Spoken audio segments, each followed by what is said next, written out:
and to inspire others to not only learn more about it, but to embrace it and show. The piece on your head, on your forehead, is that something significant that you may tell us about? Sure. So the headpiece, this is actually my third installment on the headpiece. I am a copper jewelry designer, something that came out of celebrating Kwanzaa. You said that real fast. You're a what? I'm a copper jewelry designer. Copper jewelry designer, yes. Okay. It was sparked out of celebrating Kwanzaa, Zawadi's gifts. They are supposed to be handmade.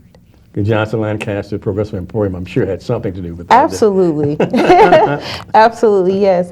But through their encouragement in uplifting the community and encouraging them to partake in more Afrocentric events, Mulana Karinja with Kwanzaa definitely was one of those first peeks into that. And I had a gift, and all my friends were just like, look, these are beautiful. Great. You need to do something with this. And so I said, okay. Well, tell us who you are, just about your background.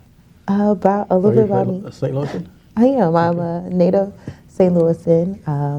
I love my city. My city is full of talented people, which inspire me to do more and be better. I'm a mother of two.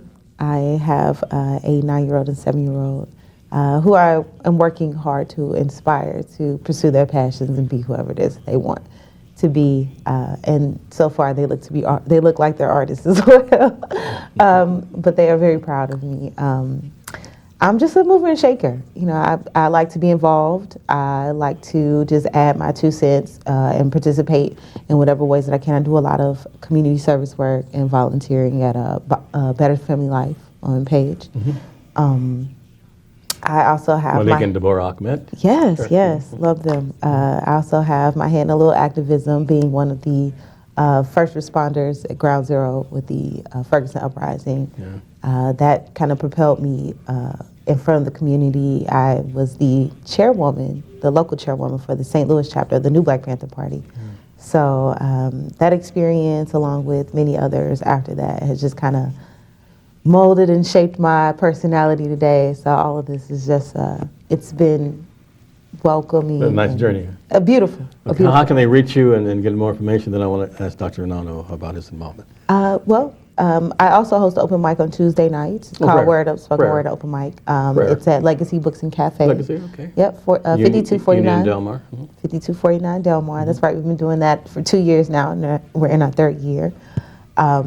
You can contact me. My name is InnerGy on Facebook, INNER, capital GY. I'm really on all social media. Okay, well, what about BMAT? BSAM. BSAM. Mm-hmm. B-Rock. That's right. You can find us, you can email us at bsamstaff@gmail.com. Okay, say it a little bit slower. bsamstaff@gmail.com. Is there a phone number associated with that? There is, or you can also call 313-451-0297. That's a Detroit phone number.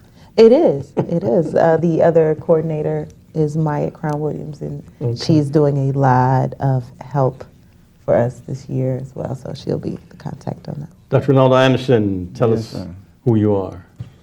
Well, I'm not a native St. Louis, and I'm basically a military brat. I was born in Okinawa, Japan, 4th generation military. Grandfather served in Korea. My father's a Vietnam veteran, and I'm a Cold War veteran. Alum of Jackson State University in Jackson, Mississippi. My family basically has southern roots out of Mississippi.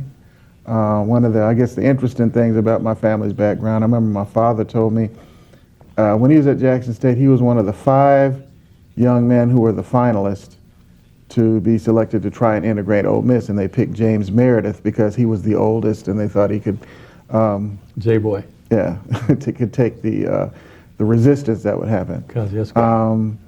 Right now, as a professor and a member of the local community, I've been active in several things over the years, collecting books for Ghana, which we successfully got a couple of community libraries established over in Ashantiland, and also working with Afrofuturism, which in a nutshell is Black speculative thought that starts from people like Martin Delaney in the 19th century, the jazz avant-garde artist Sun Ra, and some of the contemporary expressions of it that you'll see in artists like Tim Fielder, or artists like, some people attribute some of these things to Janelle Monáe, or in the work of John Jennings, or Stacy, what's Stacy's last name? Robinson. Stacy Robinson. I don't know why it's escaping right now. And so you have what we're calling the second wave of this thought that emerged out of the 90s with people like, starting with people like Alondra Nelson, Greg Tate, and Octavia others, Butler, and some of the work of Octavia Butler that a lot of people are attracted to in her work, the Wild Seed or the Parable of the Sower. So you're seeing a lot of ideas that were previously science fiction now have the ability to materialize. So it's a very exciting time to make these ideas come to life via the Black Speculative Arts Movement at this time. And we're all in the middle of it right now. And it's going to be March 17th and 18th. March 17th and 18th at Stowe State University. What time? We'll start at 10 a.m. in the morning both days. All day. And it's All free. day long. It's free event. Can they get information at Progressive Emporium? They have any information on it also? Yeah, Progressive Emporium will Yeah. have information on it. You'll see flyers around Yeah. the city very soon, and some of the social media that's out there. But you can find more at the Black Speculative Arts Movement webpage, which Okay. is a WordPress page, or you can find it at Black Speculative Art, or BSAM STL, which Black is the local Speculative Art Black Speculative Arts Movement Okay, okay. WordPress page. Dr. Reynaldo Anderson and Daisha Polk is our guest. We're at 1411 Locust Street, downtown St. Louis, Missouri. But that doesn't give you any good, do you any good, because you are not allowed to park in front of the building. You're not allowed to stop in front of the building. You're not allowed to do anything in front of the building or along the curb because of some rules that came down from City Hall. But you can still help the New Life Evangelistic Center. As most of you know, I assume that you know by now, Reverend Larry Rice has petitioned to run for mayor. He's decided to run for the mayor of the city of St. Louis. It's a crowded field, but yet still, that's what he's done. We need your help and support to help keep the New Life Evangelistic Center open. One time they were just trying to reduce the number of beds, but right now they're trying to actually close the facility. And Lida Cruson, she becomes mayor, she says she will close the New Life Evangelistic Center. So I sincerely hope in my heart that she doesn't make that step. But our post office box is 473 St. Louis, Missouri 63166. You can send a gift, donation. I'm appealing to you to do so. It's tax deductible. Or online at www.newlifeevangelisticcenter.org. And I can't tell you the urgency for your help. And some of you have been helping us for years and years and years, and we certainly appreciate everything that you've done. But remember, no gift is too small. Every penny will go to helping those in need, the homeless, those people needing food, shelter, and water. Help us. That's all I can ask you. Help us. Back with our guest after this.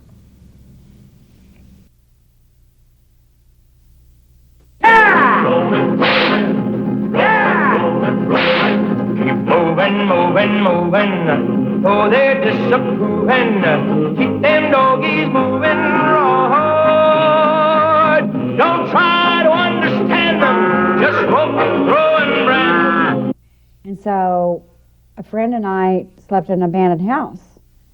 And we got arrested. Move 'em on, hit 'em up, move 'em on, hit 'em up, raw high. Let 'em out, ride 'em in, let 'em in, let 'em out, cut 'em out, ride 'em in, raw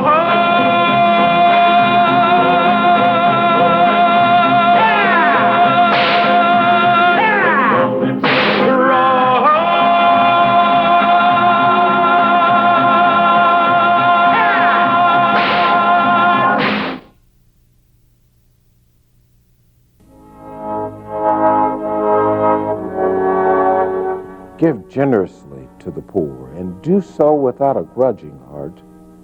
Then because of this, the Lord your God will bless you in all your work and in everything you put your hand to. There will always be poor people in the land. Therefore I command you to be open-handed toward your brothers and toward the poor and needy in your land. For just 80 cents a day, you can help many people in need all around the world. That's only $24 a month. The New Life Evangelistic Center wants you to help feed the hungry and shelter the homeless by joining Club 24. For $24 a month, you can be a part of touching people's lives. For just 80 cents a day, you can make a difference in someone's life. Call 314-881-3210 or give online at newlifeevangelisticcenter.org.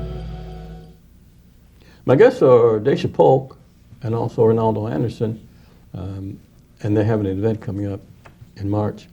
And Daisha, is there anything that perhaps I have not asked you that you want to tell the people about? Either about the event or about yourself or anything that's happening, anything else you want to? Well, we're here for BSAM, so I'm definitely... BSAM is the Black Speculative Arts Movement. Okay. We are here to tell you about it, March 17th and 18th. I just want to encourage you to come. I have called it an Afrofuturistic Black Art Festival. There will be films, there will be a play, poetry workshops, all vendors. It's going to be just jam-packed, full of activities. If you want more information or if you want to see our digital flyer, you can find us on Facebook at BSAM STL. BSAM STL. BSAM. BSAM That's STL. correct. STL. .org.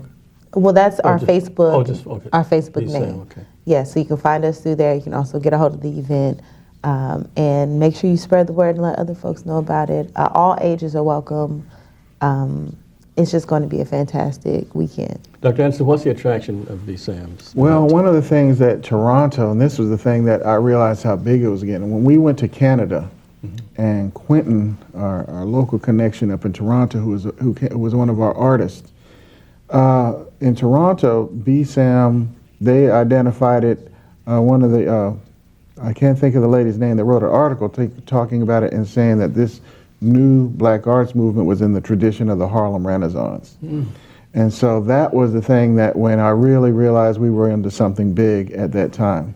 Now, one of the things I always wanted to tell people, if you want to learn more about Afrofuturism or you have an intellectual interest in it, there's some books out there to read, or you can ask your library to get them. For instance, I'm the co-editor of Afrofuturism 2.0, The Rise of Astro-Blackness, which is put out by Lexington Books. I believe it'll be out in paperback later this spring. Good.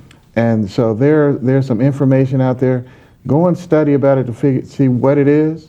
Right now it's gained a lot of currency in terms of what you'll see in the motion picture industry and in the literary industry with writers like Octavia Butler or John Jennings' book that just came out that he and Damian Duffy just put a book out on Kindred, which is a graphic illustration of Octavia Butler's work.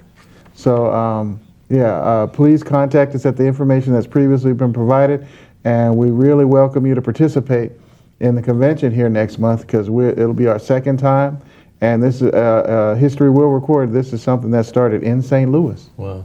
Thank you so much, Dr. Anderson. Thank you so much, Mrs. Potts, I'm sorry. Polk. Potts, or Daisha Potts. Daisha Polk. And I just want to say thank you, Daisha Polk. And Thank you, also Bernie, for having Anderson. us. And I want to thank each and every one of you for viewing with us today, too. Thank you so very much for supporting the New Life Evangelistic Center. And Dr. Anderson asked, what will we be doing if we close? Well, we couldn't do anything if we close. We need your help and support. So thank you very much for viewing us. See you next time. I'm Bernie Hayes.